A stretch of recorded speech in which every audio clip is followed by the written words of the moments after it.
Right, super. So what I'll do is I'll go through partnership intelligence, and obviously it's basically based around the forms and the submission of the forms.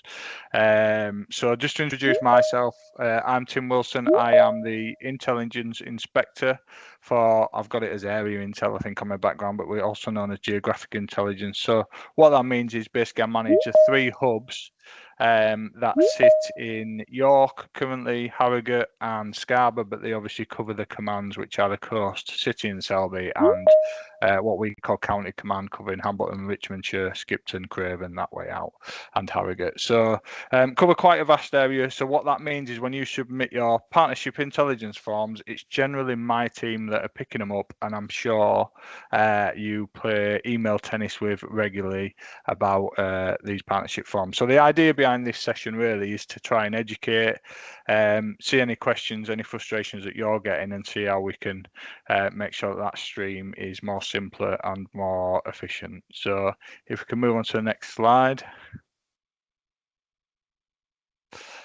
So one of the common problems we have is that people submit intelligence that actually are reporting of a crime, and people struggle to tell the difference. So a crime really is, as it says there, is an act itself. So that could be that somebody's hit somebody and they're coming and telling you about it. That is a crime. It doesn't need to report as intelligence. Where we submit the intelligence online forms, you can do just as easily a crime report, and that will go through.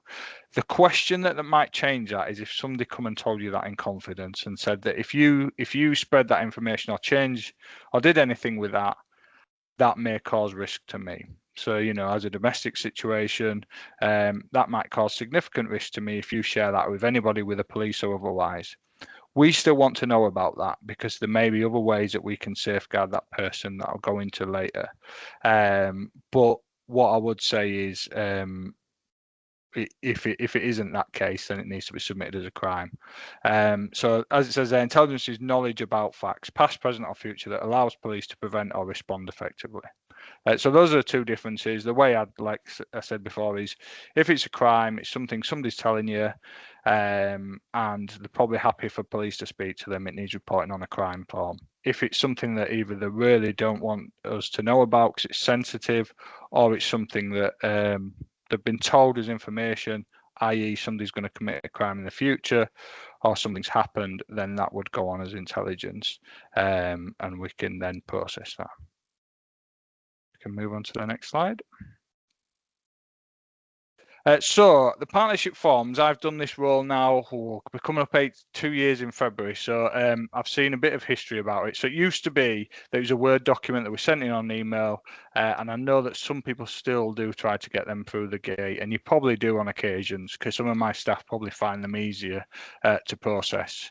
But they do not exist, should not be in circulation, we shouldn't be using them. The way that the forms work now, they're a single point of reporting.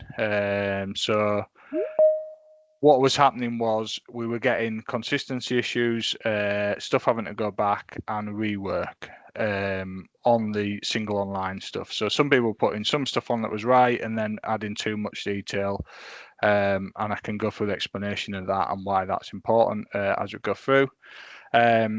And some people weren't doing any of that. So what we do is the platform is nationally owned. So no matter where you work in the country, if you go down to Avon and Somerset or you go to the Met, their online form for partnership sharing will be exactly the same as ours.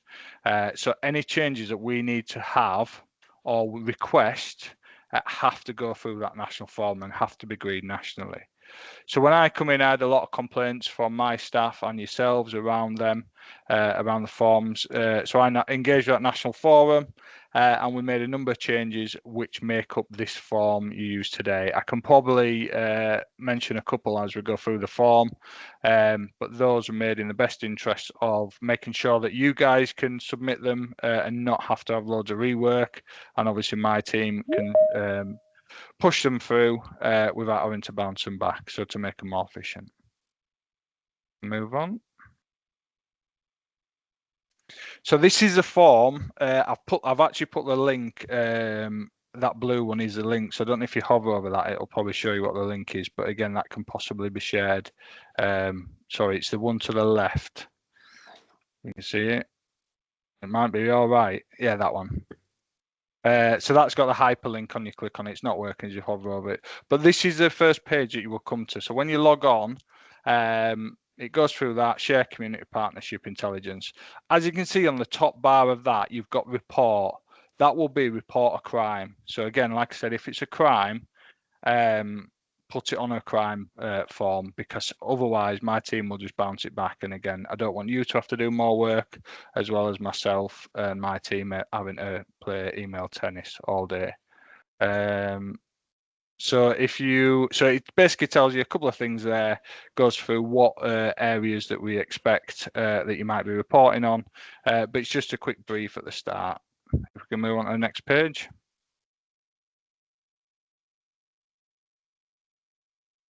So this was something that we brought in, and it was agreed nationally, and this was responsibility, duty of care.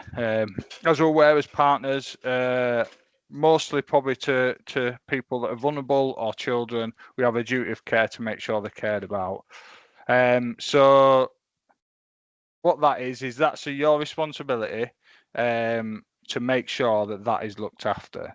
That you don't just the way that we get it is we call Fridays.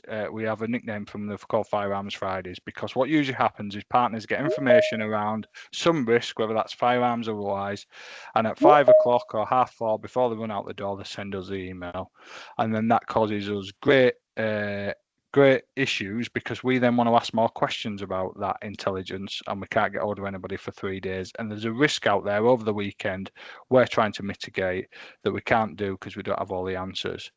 And we go on to about sources and how we deal with that, but the information, we try to be sensitive with these things, and we don't want to be approaching people involved if that's going to compromise and cause risk to anyone. So the really important bit that we thought was key to be added was this checkbox, which is that just because you send the partnership form isn't an acceptance of responsibility by us.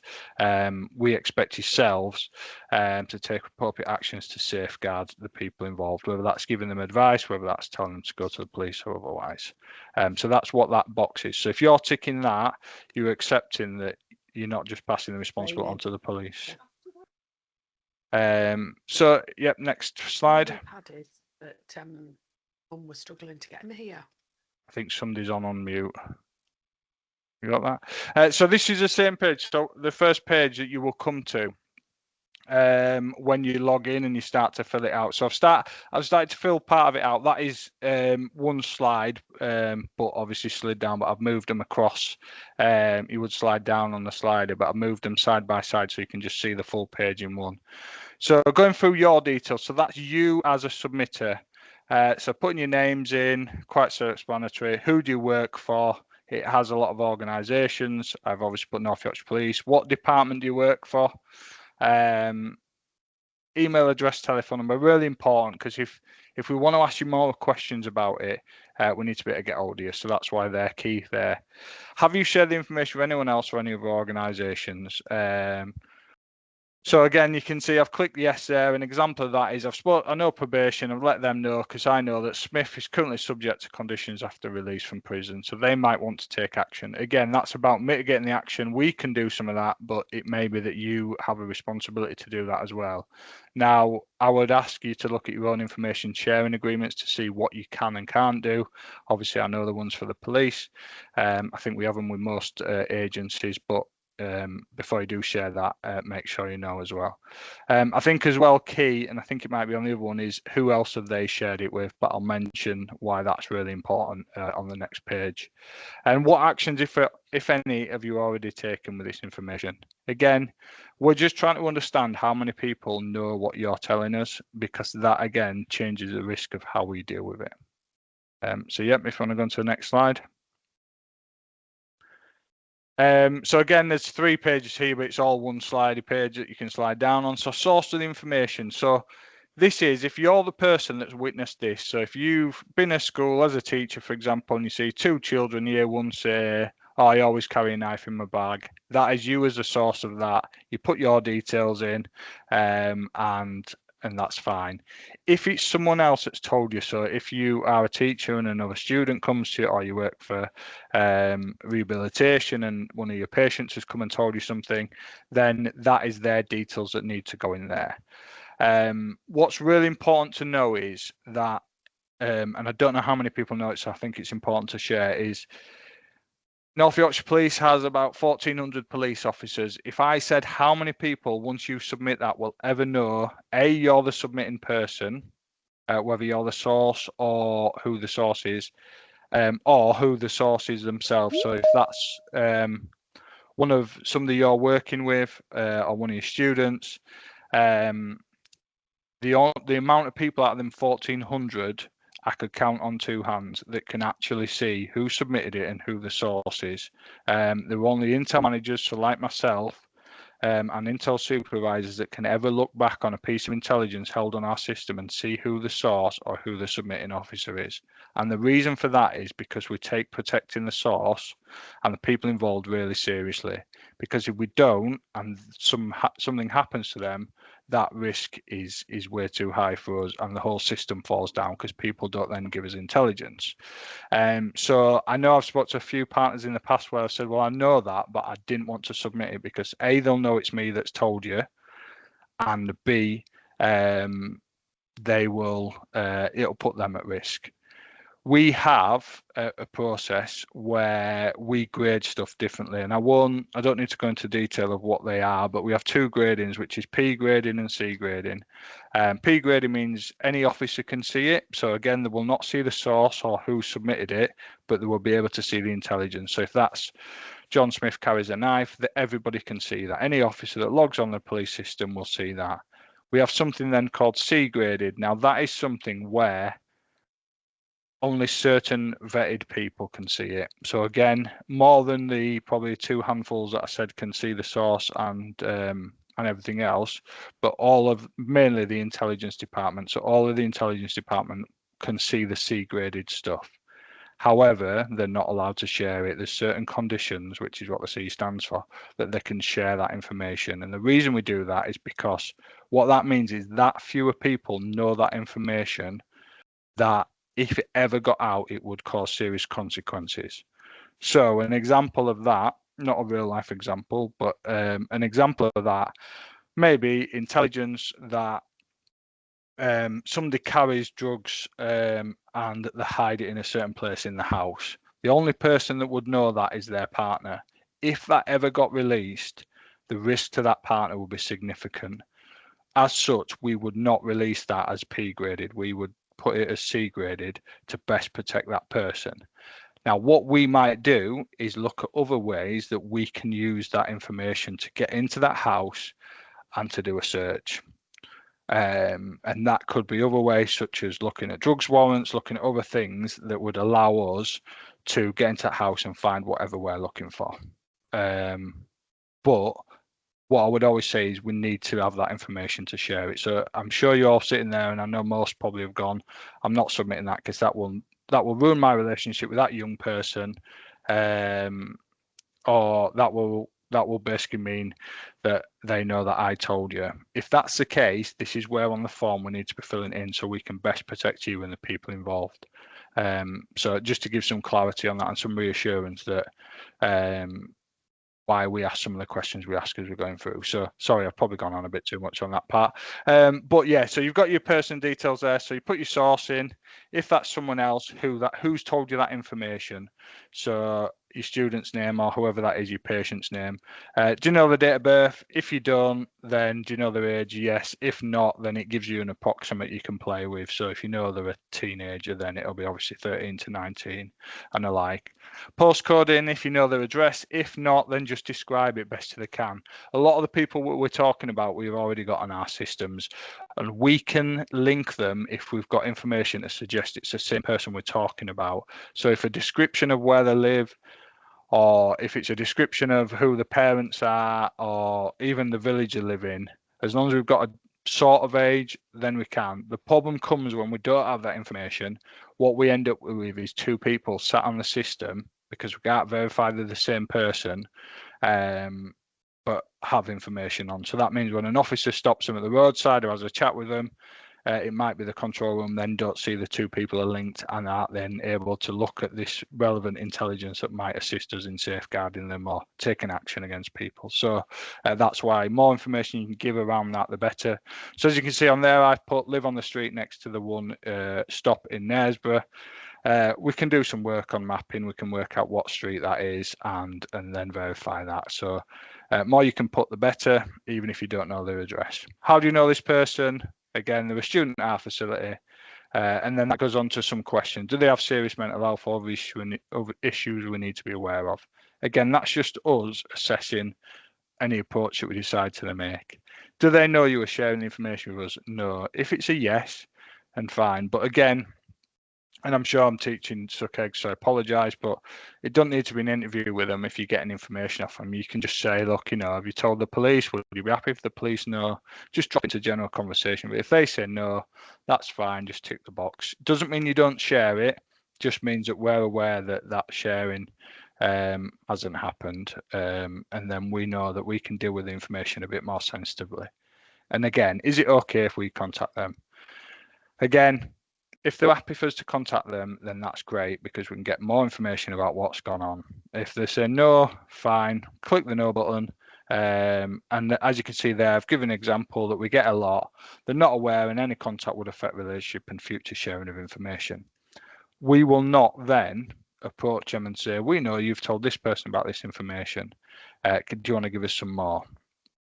What we might do is create an encounter that would allow them to maybe talk to us. So for instance, if they're a school student, we might then send the PCSO MPT to come speak with a class and give them an opportunity then outside that class to then come and approach police if we want. It might not happen, it might, but it's just the ways that we can have workarounds that even though they might say, I don't want police to know and I don't want them to contact me, we can find ways to try and get that information, or we can speak to other people that might know the information to corroborate it. And if we get corroboration on intelligence, that means more than one person know about it. If it ever become released, then they might not know who has released it because so many people know about it. And again, that's an assessment that we make, but we need this information filling in correctly to be able to do that. So if we want to go to the next page. I will pick up questions at the end. We've got a Q&A session. So if you've got any you're thinking of, just jot them down or write them in the chat and we can pull them out at the end. So this is your information. So this is probably one of the most important parts of it because this is everything that we want you to put on around it. So I put it in that section. I can't see it on the page. It might be, it's on the next page, sorry. So this page, although it shows us 3, it actually goes into a long page. It's quite a detailed part. So please help us understand the different people's vehicles and locations involved so we can assess risk and get assistance for our inquiries.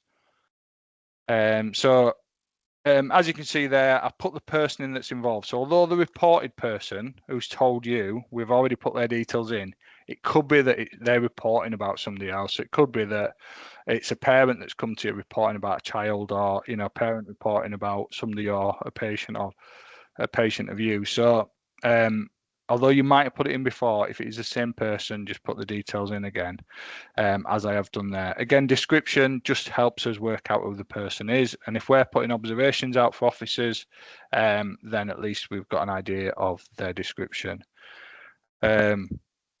Again, if it's a certain incident that you're reporting about, so if it is there was a fight outside outside a shop, if we get a description with what they were wearing at the time, then again we can use that to corroborate it. So if we then corroborate it through CCTV or otherwise, we know who's who then. So that's why again description's really key. Put the address in as before, added a second nominal. Something that's been mentioned as one of the questions, and it's something that was done purposely on the form, is you're only allowed to, I believe, add 3 persons on it, which I know in some circumstances may cause issue. This was a decision made nationally because what we were getting is people just putting loads of information on, loads of people just to make it so they only had to do one form. So it was time efficient for them, but for us, really difficult then to break down and to pull people out separately. So they made a conscious decision to only put 3 persons on it. So I think you can only pick 3 nominals, and that's a national decision. So I know that's not ideal if there is more than 3 or 4 people. Hopefully I can discuss on the next part when we go through it, the information part of it, where you can maybe get around that. It might be you have to add them as further detail, but ideally, if we can, we need to try and avoid putting more than 3 people on. If you can, it'll either have to be 2 submissions or in the further information detail, or actually put it in the information detail. But again, if you're putting 5 or 6 people on, unless it's a mass fight, then I would question why you're doing that, and I'll hopefully explain that on the next page. If there are any vehicles, add them. Anyone else that might be affected. Again, anyone else involved that might be affected, so they might not have been involved in that incident, but they might have some impact of what may or may have happened or may be about to happen, and anybody else that you think maybe is able to assist us. So again, if somebody else has witnessed it, another teacher, another colleague, or somebody that's been on the street that lives at a certain address, then again, put their details in. And that should be fine. And then what does information relate to, which we'll take onto the next page. Obviously, I've put drugs for an example on this occasion, but it'll have drop-down selections. So there you are. This is the important part. So we've got drugs. Information I put in there is John Smith deals drugs on a Wednesday outside the Adult Learning Centre, hides the drugs in a nearby bush as to not get caught by police. Smith hates PC Viduka, I am a Leeds fan if anyone not noticed, who works at Knaresborough Police Station. Smith is in relationship with Sonia Johnson and has told her this. Smith may also carry knives and lives with his mum. So that is not an unrealistic partnership form that we now receive. If anyone's in the chat, do anyone want to, or if you want to speak up, I don't mind, just throw any issues that they foresee with that as a partnership form, why we might have issue with that.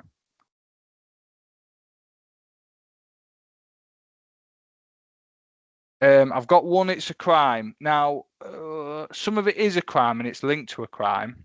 But that wasn't really my main issue. I'm quite happy if that was on intelligence. Now, if it was that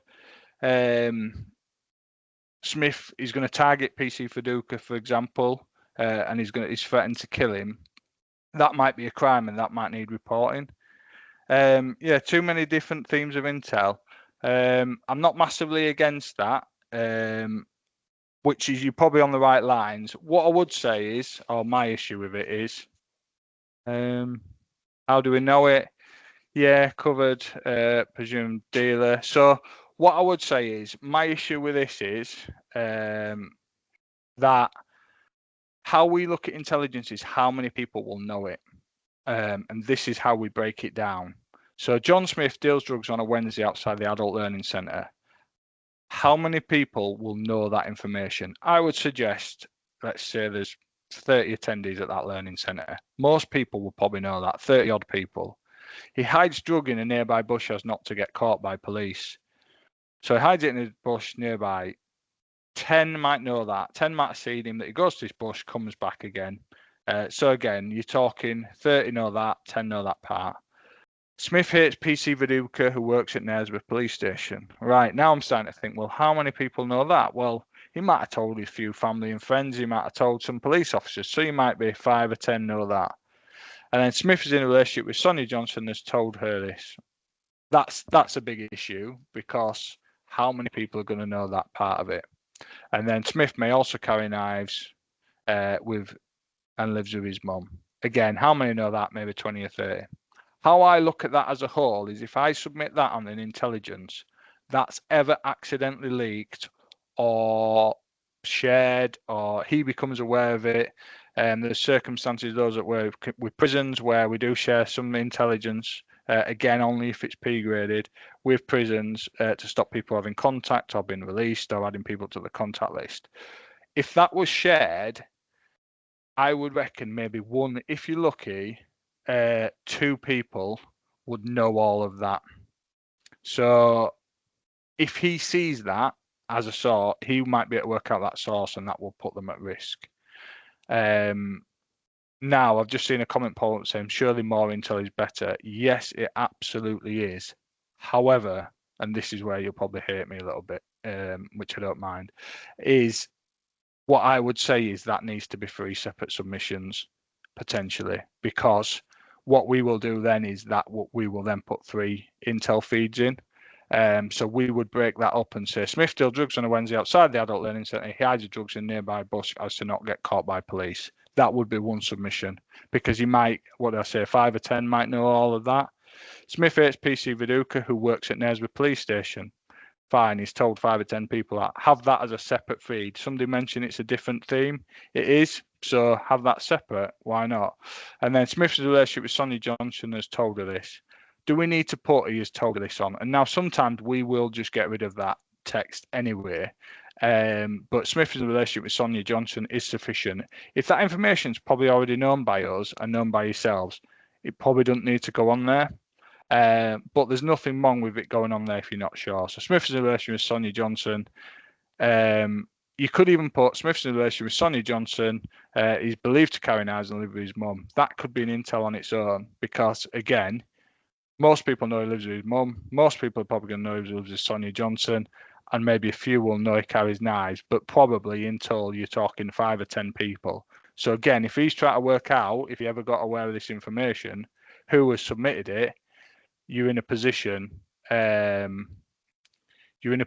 where we're not gonna put anybody at risk. If it was, as I said earlier, that only 1 person knows every single strand of that, that's where we would ask before to say that they're the only person that knows. And if that's the case, we would still want to know. We just wouldn't share it any further. I saw a comment put about confused there, so I'll just look at that before I move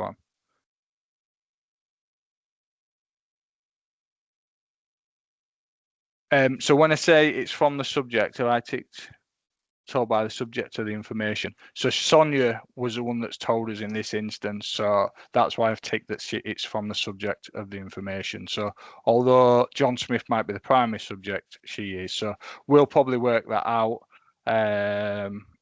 That's why I've ticked that. So again, that's where the information is. I appreciate it creates more work for you doing 2 or 3 different forms, but it's quite important to us, because when we get a load of information that is huge, it's hard to work out what's really important and what you're trying to tell us. And also, if we then put that all onto a form, intelligence form, and release that, if he ever found out, or if anybody ever read it, they might be able to work out who submitted it to us. And again, our job as intelligence is to protect the source, protect the people that are submitting it, so that they feel comfortable that if they tell us anything, or you tell us anything, that we are able then to protect you and everybody involved. So individuals told by subject information, I've clicked that. If it's something you've observed, so you're the person that's submitting it, again, just click that box. Found out alongside others. So if you weren't there, you weren't aware, or they weren't aware, and then been found out by others, then again, tick that. An overheard or another person passed on the information. Again, if they overheard it, then that's fine, tick that box. Again, what's quite useful in that situation is, if there's other people present, just try and mention them. So if it's in a classroom full of people, of children, or if it's, I think we had an incident recently where there's a fight outside a sixth form and there's loads of people watching. Again, anybody could submit that intelligence, but put them on there so we understand that loads of people know it, because that will change how we share that information around that. And when did you find it out? Again, how long have you known it for? Because that's really useful. We need to know how long it's known for, because if it says he's going to either beat somebody up this weekend, but you've known it for 2 weeks, we can understand that risk's probably gone by now, because if it was going to happen, it would have happened by now. So again, it seems in essence not really that important, but it can be at times. So if you want to move on to the next page.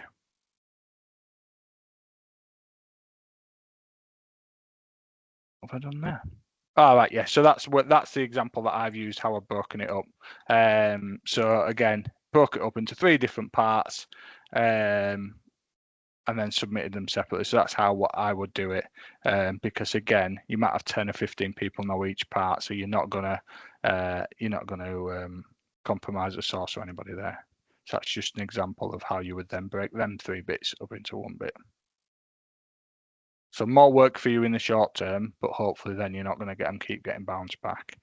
So I've probably covered a lot of this, but I'll quickly briefly go over it. Protection of sources. Our sole aim is to protect the source of the information on yourselves.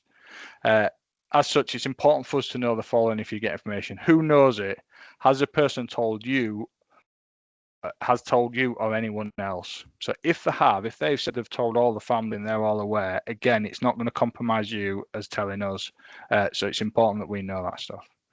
Covered who knows it. How do they know it? Have they seen it directly or have they been told? The questions that we ask that are on the form, these are the actual questions that we ask in intelligence, but we try to simplify in the form. So that bit at the end, did you see it? Did you witness? Did you overhear it? Basically, that's asking you that. How do you know it?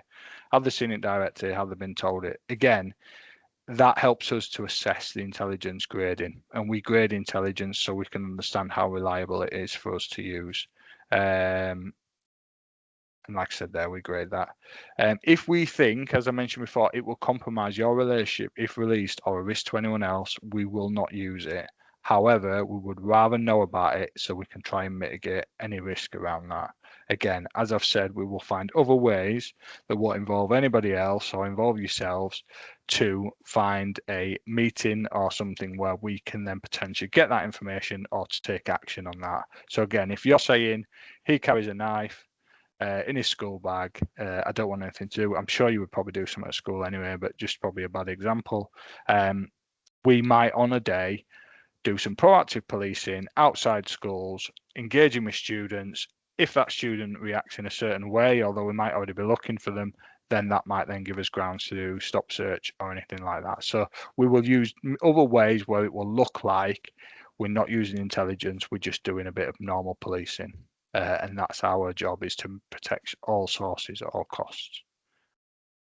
And then go on to the next page. So this is a new part, that section that's brought on. This is a supporting evidence part. So this section is to add supporting evidence as such. If you have images of person involved, social media posts, Snapchats that supports you are telling us, then add it here. We can do a lot more with a picture and it adds context as well. So the more you can give us, the better.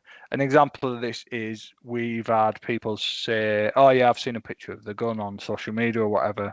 And then we have experts that we can go to that can look at that to see if it's a legitimate firearm or not.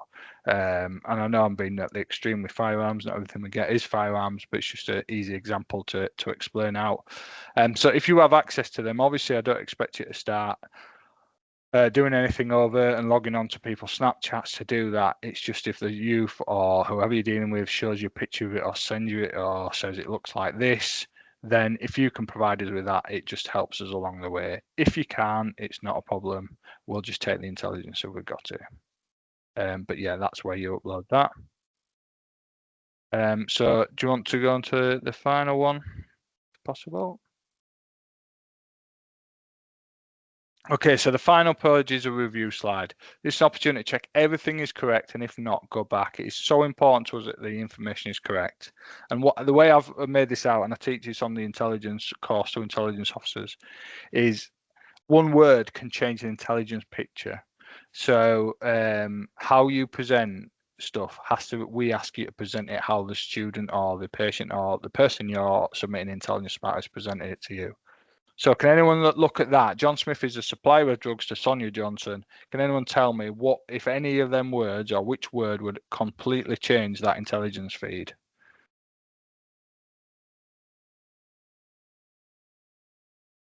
I would say you win something, but I can't give you anything virtually. Is, yes. Andrea, that's absolutely bang on. So is, because that says that it's singular drug supplier. So Sonia Johnson only has one drug supplier. So then when we're looking at safeguarding Sonia, in them instances, we know we're looking for one person. Now, if that says a supplier of drugs to Sonia Johnson, that means that there's more than one supplier that is supplying to Sonia Johnson.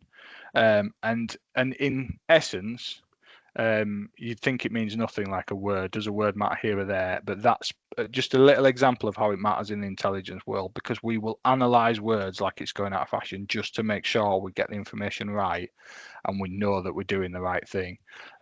So yeah, some good answers there. People have got it nailed on. Is the supplier, suggest singular, change it to a, and it suggests there's more than John Smith supplying, and then we need to look a bit further afield when we're trying to safeguard Sonia. So exactly the point I was trying to make. So I think is the next page a Q&A? Yes. So I know people have been typing along as I've gone, but I think a few comments have come in. So I don't know if you want to type or speak up, just because I might have missed some, or if you want to relay any, Jim, or who's picked them out. Tim, there was one in the chat just about historic intel. So if you were picking up something that happened in the school holidays, would you still want that through? Yes, absolutely. So we might not deal with a risk, but it's good to be aware of that. Again, an example of stuff that we look at. If we get intelligence that says this person is currently sourcing a knife or sourcing a machete and walking around with it in the bag, part of our assessment of whether we're going to do something about that, we would look at if they're feuding with people. If we're trying to see if that's reliable, we're looking at why would they be doing that? What's the reasoning for that? Are they feuding with anyone? Has there been any recent fights they've been involved in? So we look for all our information to try and establish that. And we might even reach out to partners to ask that. So if that intel, for example, there come in that there's been a fight in the 6-week holidays and these people are involved, that would massively help us, because then we can go, actually, there's a real chance this person's carrying that to protect. And this means that action, our action needs to be quite quick, because if there does become a coming together, this person is carrying an illegal weapon with them that we need to take action on. Thanks, Tim. Has anyone else got any other questions? Feel free to, if you're comfortable with it being on the recording, you can just put your hand up, or you can pop it in the chat. Go on, Laura. Yeah, I'm a little bit worried about the level of, so like for the example, the previous slide where it was like putting in is the supplier of, that we're asking kind of essentially laymen to understand your language instead of perhaps it being interpreted as well, they've written is there, but you guys would look at that wider. I'm a little bit worried about kind of sharing this with other people from the point of view of it seems to be there's some real nuances and detail to this that we need to be super, super aware of and well trained in. And if you write is there, it could spoil something and maybe someone's not going to report it at all. Yeah, I mean, I understand your concerns. I guess the thing is, would I rather know that she's been dealt to than not at all? And that's the question. And so I'd rather them, if they're going to get hung up about words and go, don't worry, going to get hung up on words and not submit something, I would rather them submit it if they can't remember the exact terminology that was used. And you can always reference that in the further information or what. But I understand your point, but I think for me, it's just sometimes we get some that are very generic, and it's like when we then go back to. So I'll give you an example, and apologies if anybody was involved, because it is a reasonably real world one. Was I got some intelligence that there was a kid talking about he wanted to make a bomb. And obviously to that, it's really concerning. So I do a bit of work on it. Then when we go back to the submitter, they were in a lesson around World War II, so there was some context to it, and we're not talking about a normal child. This was a child with difficulties and vulnerable. So to me, if we'd have had that information, we could have took that in context of the time. So it's stuff like that where it's just a little bit of change that can make a massive difference to how we assess that. Now, if that was a kid walking down the street saying, I want to build a bomb, and telling everybody I'm off on to build a bomb, I've Googled it, that's completely different context. And that the way, how serious we take that would be different. Whereas with the example I gave you, that was able to be a discussion with parents and saying, I think we need to educate child around this, and that happened. Whereas the other way might have been we're getting counter-terrorism involved and alike. So maybe not the best example that I've given you there. It was just probably the simplest one to explain, as in the one where the two words change. But yeah, we would Yeah, no, rather have it than not. that makes sense. I think it's quite similar to that safeguarding reporting stuff of try not to put extra stuff in that's kind of assumed and just kind of report quite factually and simply, but with as much context as necessary. No, that's cool. Thank you. Yeah, certainly. Thank you. Thanks, Tim. A couple more in the chat. So someone's put, do you ever give feedback on intelligence submission to confirm it's been received and actioned? No, it's probably the only feedback you will get is if we want rework on it, or if we see a risk that we need to ask more questions on. But the reason for that is because it's so confidential. Like I said to you before, if once that's in the system, that will literally be that no one can see that it's yourself that's submitted it. It will be a handful of people, including myself, that can see who the submitter is and who the source. And again, that's all about protecting.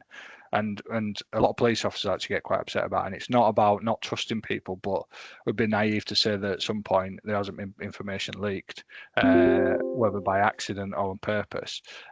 So the reason we don't is because A, we get that much of it, but B, the majority of people that are dealing with the intelligence thereafter don't actually see who the submitter is, so they could never give that intelligence back. Okay, thanks, Tim. I think I suppose what's important is, what we try and share with intelligence is it is about, even if you're sharing a really small bit of intelligence that you feel probably might not lead to something, so you might have had another 3 or 4 people who've put another piece of that jigsaw into intelligence, so you might not see it come to fruition, but your little bit that you've shared can actually be really valuable. So it's sometimes you unfortunately won't see the bigger picture, but know that you've contributed to it.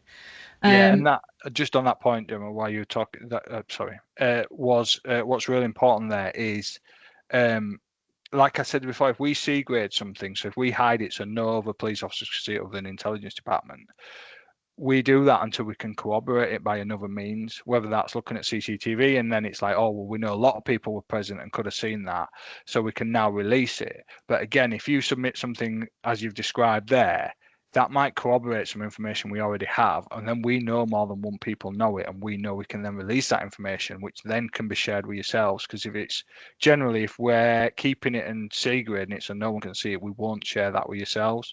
So when we've got these partnership sharing agreements, we don't share, very rarely do we share stuff that we C grade. Whereas if we then get stuff that says, oh, they know it, and actually these people know it as well, then we know more than 1, 2, 3, 4 people know it, and we can then release that and share it out. So it means that our relationship's better with that sharing. Thanks, Tim. Another question in the chat about, is there a phone number or another means to submit with support? So what we're saying is we've got someone who would struggle with filling in the form, but would be better at kind of reporting over the phone. Yeah, I mean the only facility for that really is ringing 101, and which I'm sure I can hear deep sighs as I say that out loud. But yeah, ringing 101, telling them. So one of the mechanisms we have at the minute that dial in is Crime Stoppers. We get Crime Stoppers submissions that come via our 101 system when we're not in work. So you could ring up, say this is intelligence, they will report it. What they can do then is they can then restrict that log again, so it gets that protection, so nobody can see us reporting it, and then they can then either do some action if it's urgent at that time, if you think it needs urgent action, or outside of that, they will then send it to us to process. The other alternative is, as I mentioned, Crime Stoppers have a website and they even have a phone number. The only issue it's not an issue, but for us, Crime Stoppers is completely anonymous. So if I ever wanted to find out the source, even though I can see the source of partnership forms and other sources, I can never see it when it comes to Crime Stoppers. So that means that I would never be able to make contact back. They do have a system where it's called two-way, but I don't want to get into it massively and confuse you with Crime Stoppers. But as an absolute last means, if you really struggled and didn't want to ring 101, you could ring in Crime Stoppers on the phone number, but it's not really built for partnerships. It's more built for people in the community that want to report on people and don't really want their details to ever be known by the police.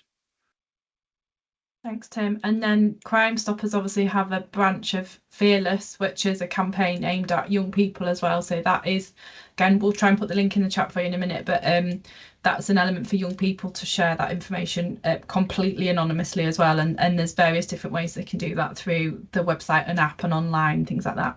Yeah, and assure if you're working with young people that are saying I want to tell them but they don't want to submit, I promise you now I cannot ever find out the source from Crime Stoppers stuff. Even if it went to court for the most serious offence such as a murder, I would never be told the source for that, because that's how Crime Stoppers are set up. So it is a completely alien, not alien, but completely separate to the police. They're obviously a charity, and we never find that information out. So you can give some reassurance there. To young people that might want to report stuff but don't ever want to know it's come from them. Thank you. Go on, Gemma.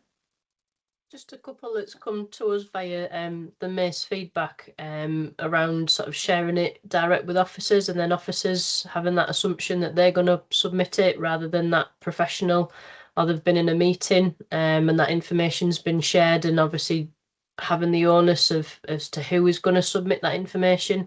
Is there any advice that you can provide on those two fronts for the partners in the call today? If you have an officer that comes into your school and you say, or into your facility and says, so you tell them, look, so-and-so's carrying a knife. When we ask you who else you've told, if you put we've told PC whoever, we will bounce that back because that officer should be doing that work. That's part of their role, is to gather intelligence from the community and submit that into the intelligence system. So in them circumstances, you may have been in a position where you've submitted a partnership form and we bounce it back because you put I've told a police officer on it.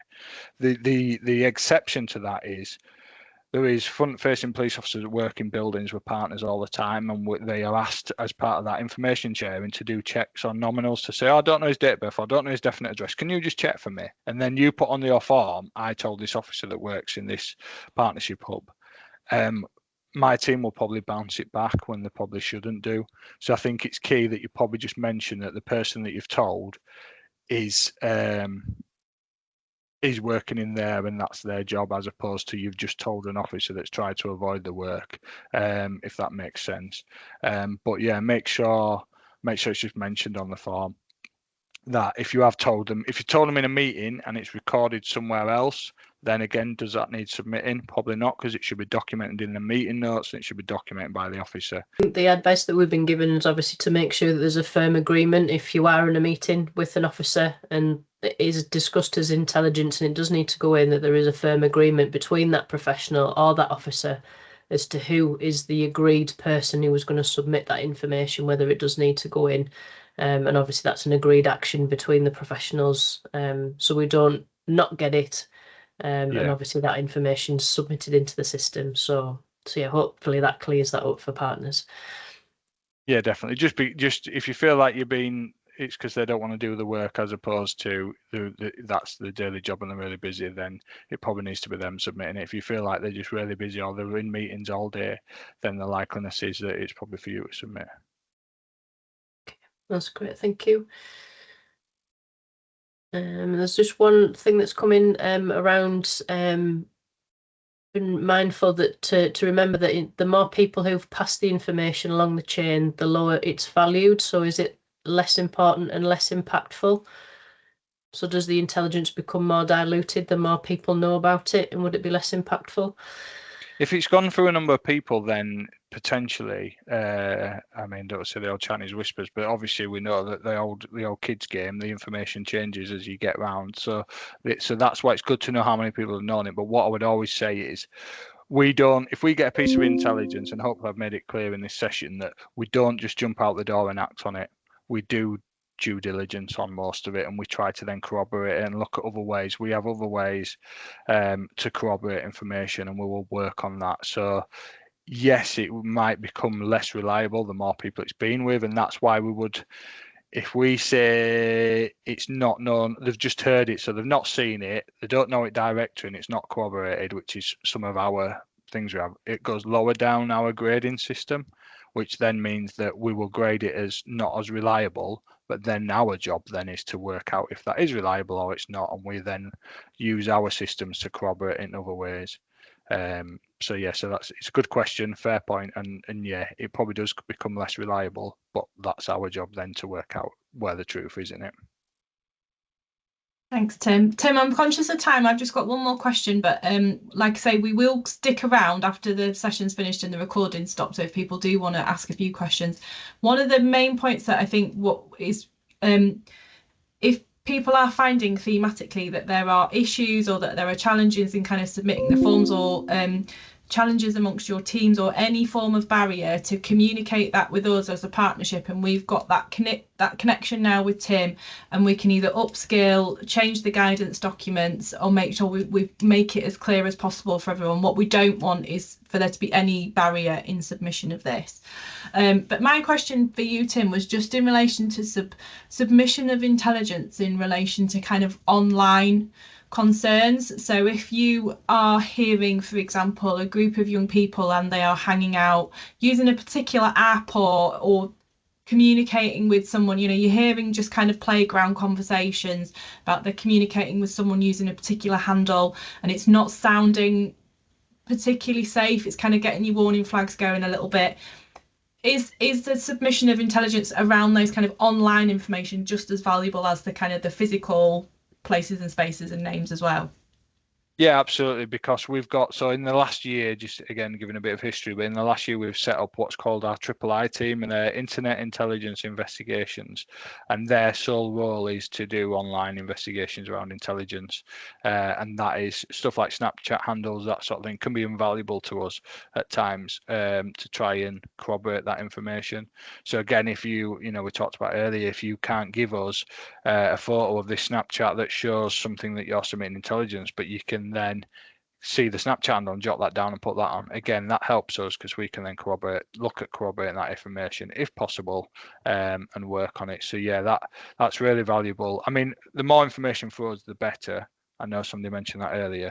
It's just got to be in the right context and the right broken down so that, you know, we're not going to give away any source. But yeah, that's really useful for us, and that sort of stuff is stuff we're getting better at, and obviously as technology changes, things change, but even knowing if you don't know the Snapchat, knowing that they're on a platform, again, you know, so-and-so uses Telegram to communicate with their friends, we then understand that because we understand the mechanisms of what each platform does. So like Snapchat, obviously it can delete it immediately if you want it to. Telegram, there's certain things about it's not, obviously I think it's Russian owned or it's owned from somewhere else, so that causes some security issues again around that. So understanding what platform the work on helps us to understand them as well as individuals. I think we probably, I mean, I don't want to be ageist to out, but most people of a certain age are on Facebook, and most young people turn their nose up at Facebook. So again, us understanding why people on certain platforms can help us, even if you can't give us a user handle.